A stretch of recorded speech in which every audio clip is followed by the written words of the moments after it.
குத்து விளக்கெரியே கோட்டுக்கா கட்டில் மேல் மெத்தென்ற பஞ்சயனத்தின் மேலேறி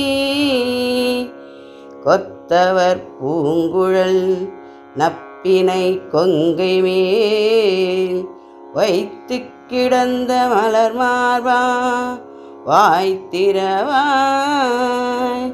மைத்துடங்கண்ணினாய் நீ உன்மணாளனை எத்தனை போதும் துழிலெழ ஒட்டாய்கான் எத்தனை ஏலும் பிரிவாற்ற கில்லாயா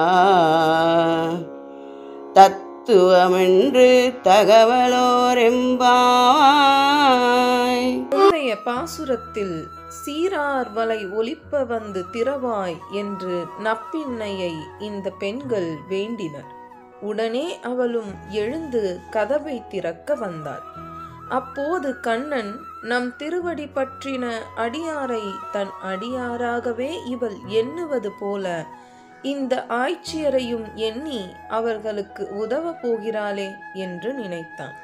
உடனே நப்பின்னை கதவை திறக்காதபடி அவளை தடுத்து இழுத்து பஞ்சனையில் தள்ளி அவள் மீது மயங்கி கிடந்தான்.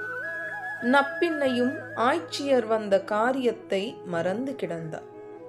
அதனால் நம் முயற்சியை தடை செய்து ஆய்ச்சியரின் வெறுப்புக்கு நம்மை ஆளாக்கிவிட்டானே கண்ணன் என்று வாய் திறக்காது கிடந்தாளாம் நப்பின்னை.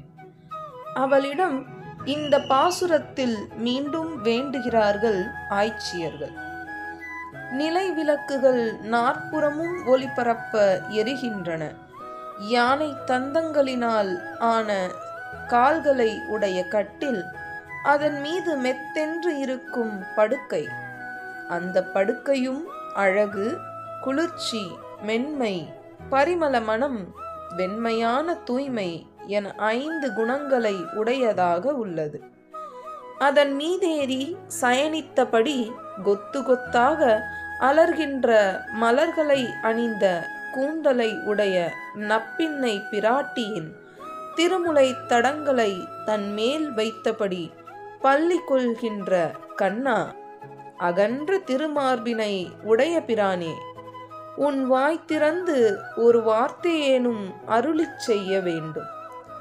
மையிட்டு அலங்கரிக்க பெற்ற குளிர்ச்சி பொருந்திய அகல விரித்த கண்களை உடைய நப்பின்னையே, நீ உன் மணாளன் கண்ணபிரானை ஒரு நொடி பொழுதும் படுக்கையை விட்டு எழவிடுகிறவளை போல் தெரியவில்லை.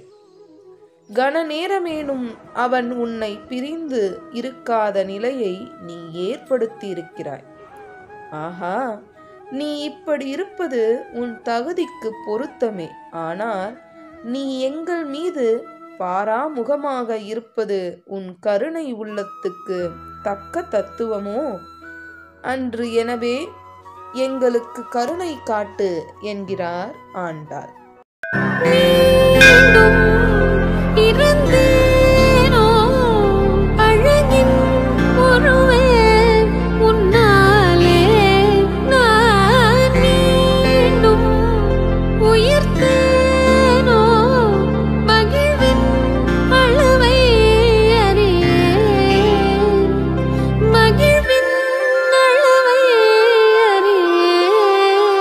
எங்களுடைய பதிவு உங்களுக்கு பிடித்திருந்தால் லைக் பண்ணுங்க, ஷேர் பண்ணுங்க. மீண்டும் தொடர்ந்து இது போல பல பதிவுகளை பார்ப்பதற்கு எங்கள் சேனலை சப்ஸ்கிரைப் செய்து பெல் ஐகானை கிளிக் செய்து கொள்ளவும். நன்றி, வணக்கம்.